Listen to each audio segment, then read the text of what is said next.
जी, अस्सलाम वालेकुम। उम्मीद करता हूँ सब खैरियत से होंगे। तो अच्छा यार, सब जानते हैं कि यूके के हालात बहुत ही ज़्यादा ख़राब हो रहे हैं, स्पेशली स्टूडेंट्स के लिए। स्किल वर्क वीज़ा का तो उन्होंने वैसे ही डेडलॉक कर दिया हुआ है। उन्होंने जो न्यू रूल्स निकालने हैं, सैलरी का सिस्टम बनाया है, तो उस हिसाब से तो भाई भूल जाएँ अब यूके को।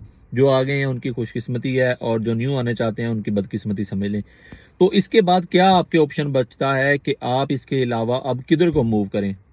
तो एज़ पर माई नॉलेज या मेरे एक्सपीरियंस या मेरी कम्युनिकेशन के मुताबिक आपके पास दो ऑप्शन बचते हैं, पुर्तगाल और या स्पेन।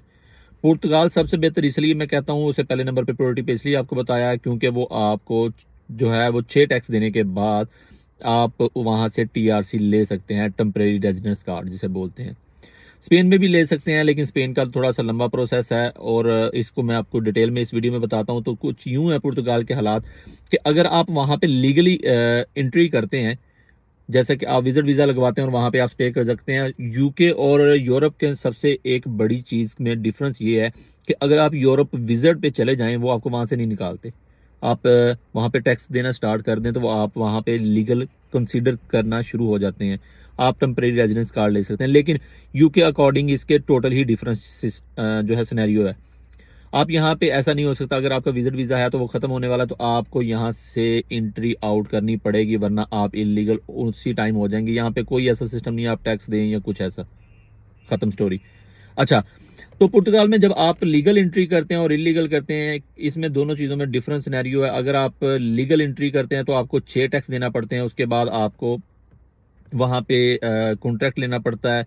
6 टैक्स अगर आप दें तो उसके बाद आप 6 टैक्स देते हैं, वहाँ पे कॉन्ट्रैक्ट के बाद आप टीआरसी अप्लाई कर सकते हैं आफ्टर 6 टैक्स। उसके बाद का जी पासपोर्ट का क्या सिनेरियो है? पासपोर्ट आपको अप्लाई करना पड़ता है कम से कम 6-8 टैक्स देने के बाद। आपके पास जब टीआरसी आ जाता है तो वहाँ पे आप 6-8 महीने रहें। आपके पास लीगल नेशनैलिटी, जिसे छोटा कार्ड बोल सकते हैं, आप कहीं भी ट्रैवल कर सकते हैं, आ सकते हैं, जा सकते हैं, आपके लिए पुर्तगाल अलाउ कर देता है। उसके साथ ही जब आपने पासपोर्ट अप्लाई करना है तो कॉन्ट्रैक्ट उससे पहले आपको लेना पड़ेगा। कॉन्ट्रैक्ट कम से कम आपको 6-7 महीने फिर से चलाना पड़ेगा। फिर आप पुर्तगाल का जो कि पासपोर्ट अप्लाई कर सकते हैं। मोस्टली स्टूडेंट्स यहाँ से जो मूव कर गए हैं यूरोप की तरफ, वो पुर्तगाल की तरफ गए हैं और वो यहाँ जाके यही काम कर रहे हैं। अच्छा जी, स्पेन। स्पेन के बारे में कहा जाता है कि वहाँ पे छोटा सा एक डिफरेंस ये है कि आप जब वहाँ पे जाते हैं, आप काम कर सकते हैं दोनों जगह पे, कोई प्रॉब्लम नहीं है। लेकिन स्पेन में कुछ ऐसा है, जब आप वहाँ पे जाते हैं तो आपको प्रूफ ऑफ एड्रेस अपना रजिस्टर करवाना पड़ता है पुलिस स्टेशन में।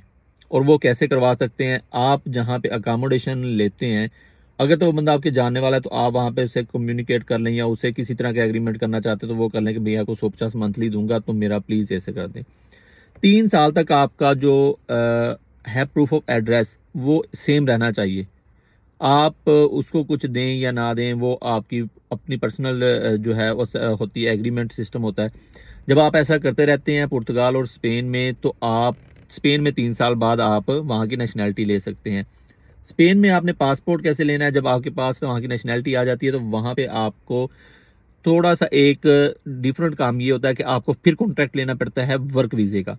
जब आप वहाँ पे वर्क करते रहते हैं, आफ्टर 1 ईयर आप वहाँ पे जो है अपना पासपोर्ट अप्लाई कर सकते हैं। स्पेन का और पुर्तगाल का थोड़ा सा ये डिफरेंस है, लेकिन पुर्तगाल जल्दी दे देता है, इसलिए सबसे ज़्यादा लोग पुर्तगाल को ही प्रेफर करते हैं। लेकिन आप 3 साल तक आपको टैक्स पे करना पड़ता है स्पेन में, और पुर्तगाल में आपको 6 माह टैक्स पे करना पड़ता है। टेम्परेरी रेजिडेंस कार्ड आपको 6 माह बाद पुर्तगाल में मिलता है, लेकिन 3 साल बाद स्पेन में मिलता है। यही दो ऑप्शन बचते हैं। इसके अलावा मेरा नहीं ख्याल कि आप कहीं पे जाएं और वहाँ पे आपको इतनी जल्दी पेपर वर्क आपका कंप्लीट हो जाए।